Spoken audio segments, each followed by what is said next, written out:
Smoking చేసి తాగేసేవాడు.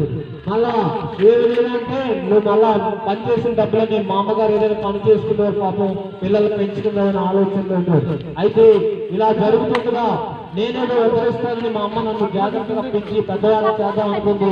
నా బ్రతుకు కూడా ఎలా ఉందంటే మరి తల్లికి ఏమాత్రం కూడా సమాధానం, తల్లిని ఏమాత్రం కూడా సుఖపెట్టే స్థితిగతిలో లేని పరిస్థితుల్లోకి నేను కూడా వెళ్ళిపోయాను. అలాంటి పరిస్థితుల్లో మా అమ్మగారు ఆలోచించారు, బాబు మీ తండ్రి అలాగా తాగుబోతు, నువ్వు కూడా తాగుబోతుగా తిరిగిపోతుగా, మరి ఎటువంటి ఉదాహరణలో కూడా మీరు నాకు కూడా ఏ విధంగా కూడా నీ వల్ల నేను సుఖంగా ఉన్నాను, నువ్వు బాగుపడతా ఉన్నాను కానీ నువ్వు కూడా చెడిపోయే బాబు అని తల్లి కూడా లెక్క చేయకుండా వదిలేసింది. అలాంటి పరిస్థితుల్లో ఏం చేయాలా? మన కన్న తల్లి మనల్ని విడిచిపెట్టేసి నెట్టికి విడిచిపెట్టిందంటే తల్లికి తప్పు కాదు. ఎందుకంటే నేను పాడైపోయాను. ఆమె ఆశించిన రీతిలో నేను ఎదగలేకపోయాను. ఆమె పెంచే విధానంలో నన్ను పెంచింది కానీ నేను ఆ విధంగా జాగ్రత్తలు తీసుకోలేకపోయాను. నా ఇష్టానుసారమైన జీవితాన్ని జీవించి నేను శాంతి కోరుకోవడం అనేది జరిగింది.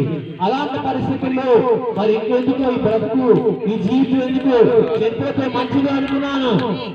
కానీ కొంతమంది సహోదరులు ఈ విధంగానే ఏమంటే మరి నాకు వర్క్షాప్ లో నోటాలు పనిచేశారు కదండి. అందులో సహోదరులు ఉన్నారు, సత్యనారాయణ గారు, మీరు ఒక్కసారి చర్చికి రండి, ఒక్కసారి